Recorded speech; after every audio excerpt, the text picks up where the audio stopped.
পাতাগুলোকে তিনটে পাতা করে আছে এমন ভাবে কেন বাঁধছো? কেন বলতো? বেলপাতার তিনটে পাতার মধ্যে একটাতে ব্রহ্মা, একটাতে বিষ্ণু আর একটাতে মহেশ্বর থাকেন, তাই ত্রিপত্র বেলপাতা এটাই শিব ঠাকুরের কাছে দেওয়া হয়।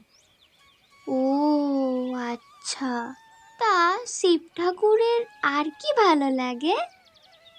শিবের কাছে তো আকন্দ ফুল, ধুতুরা ফুল এগুলোই লাগে।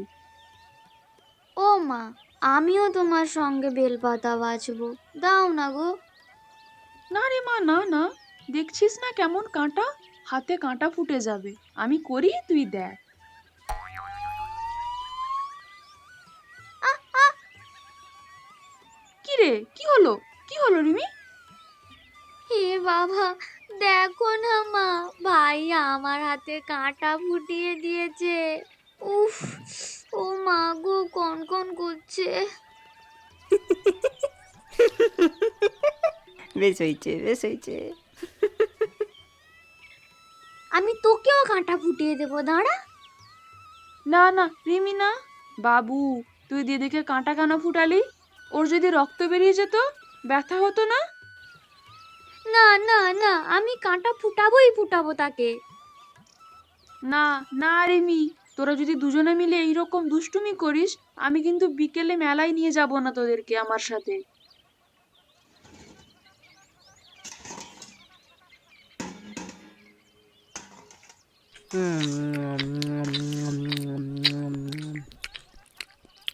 মা, ও মা, তুমি খাচ্ছ না কেন? খাবে এসো। না রে মা, আজ আমার উপোস রে। আজ শিবরাত্রি না। উপোস? উপোস? কোন হাঁড়িতে আছে উপোস? আমাকে একটু দাও না মা। আমাকে ভাত কম দেবে, উপোস বেশি করে দাও মা।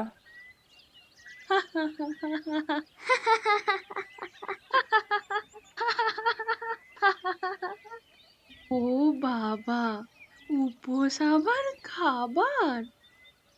উপোস মানে কোনো খাবার নয় রে পাগল। উপোস মানে আমি আজ সারাদিন কিচ্ছু খাবো না, বুঝলি? ও বাবা, তাহলে আমি উপোস করব না। না না না না, বলেছিস যখন তোকে উপোস করতেই হবে। মা, ওর ভাগের লুচিটা তুমি আমায় দিয়ে দাও।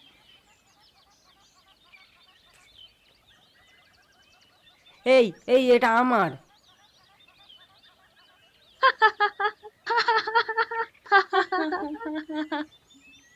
তাহলে তুমি সারাদিন কিচ্ছু খাবে না মা? না রে মা, তুই খা।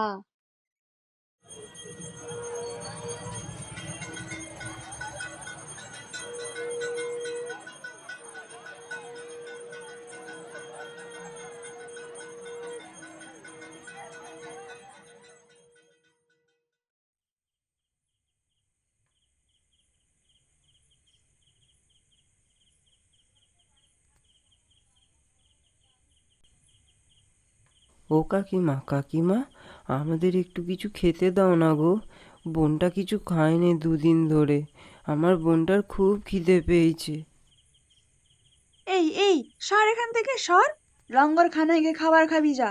পুজো দেওয়ার শুরুতে যত রকমের বাধা, বিরক্তি লাগে এইসব অশুভ লোকজনের জন্য। উফ।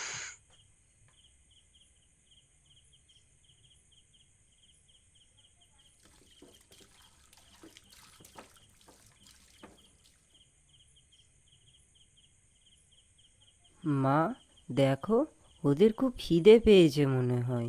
ওদের একটু আমাদের থেকে দুধ আর ফল দাও না গো। হ্যাঁ মা, দেখো, ওই বোনটার খুব কষ্ট হচ্ছে।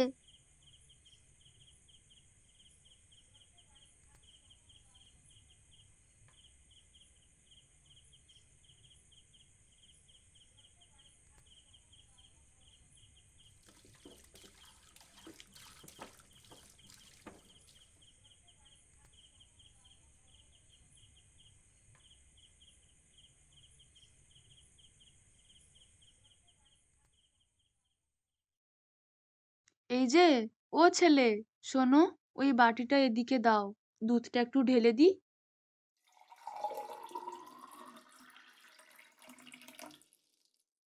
ধন্যবাদ কাকিমা, আমার বোনটা অনেক দিন খায়নি। অনেক অনেক ধন্যবাদ। ধন্যবাদ কাকিমা।